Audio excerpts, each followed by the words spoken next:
Okay, so this video is a look at Star Wars Annuals Part 1.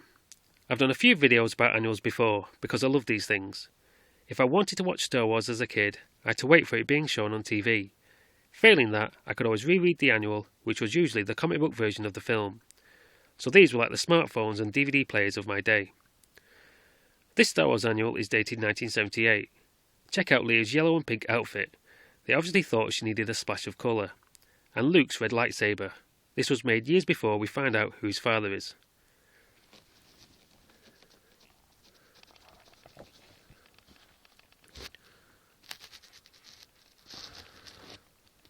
On top of the comic, you usually get a few text pages of interviews with the actors.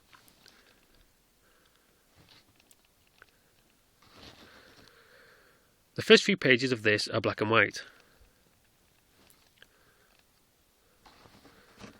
before moving into colour later on.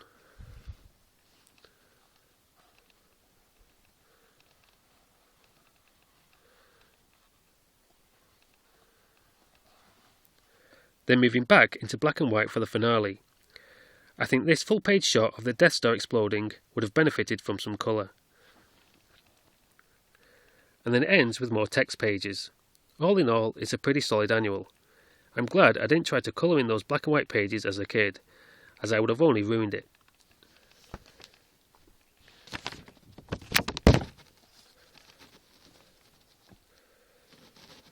Next is this Empire Strikes Back annual, copyrighted 1981. The cover of this creeped me out as a kid.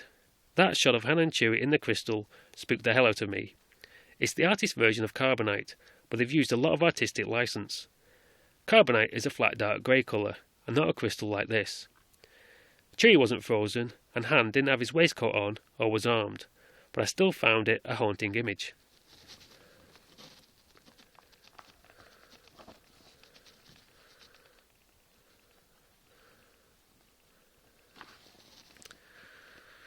This isn't a comic book version of the film, rather stories set in between Empire Strikes Back and Return of the Jedi.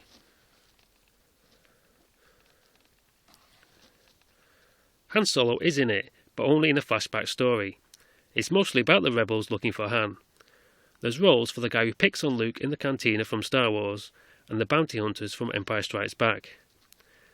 This is called Annual Number 2, and the previous annual is called Annual Number 1. I don't know if they ever made a comic book version of the film. Maybe that was in Annual Number 3.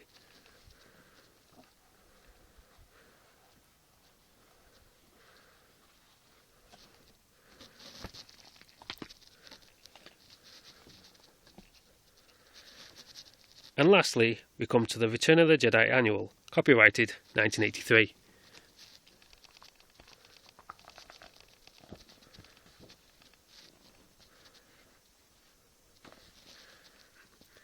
I'm surprised the pages aren't worn out, due to the amount of times I looked at this thing. Reading this was the first time I saw Return of the Jedi. I saw the film years later on video at someone else's house. I knew what happened in it because of this. It's a straight comic book version of the film, and all in glorious colour. It's probably the strongest annual of the three, although neither this or the previous Empire Strikes Back annual have any interview pages, unlike the first Star Wars one.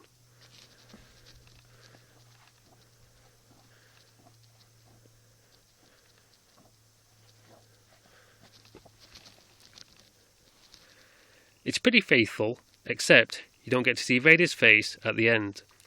In that panel, Luke just looks away after taking off his mask. That's why I really wanted to see the film for myself. I wanted to see what Vader looked like under there.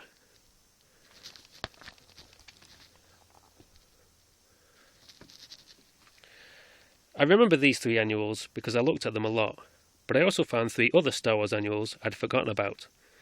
So if you want to have a look at those, then hopefully you'll join me on the next one.